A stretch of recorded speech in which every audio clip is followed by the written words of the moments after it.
Isang sakong semento, 4 na sakong buhangin, 2 graba, sa Lunes babayaran. Isang sakong semento, 4 na buhangin. Anong buhangin niya? Saka Turuan mo na nga to, ito alam niya. 2 graba, sa Lunes babayaran. Hindi. Papas lang kita dyan eh. Ilang buhangin yung ordinary ba? Okay, ordinary lang. Ilan? 4. Buhangin, 2 buhangin. Ha? 2 buhangin. 4. Dalawa.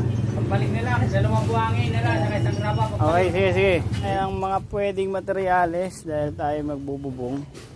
Ito lang tayo kukuha sa junk shop. Ayan o. Bago pa yan o. Diba? 2 tubo. Itong tubo na to, kailangan ko to. Sa isa. Tapos yung mga yero yan o. Ang kakapal niyan, long span, mga quality. Kumbaga DIY talaga na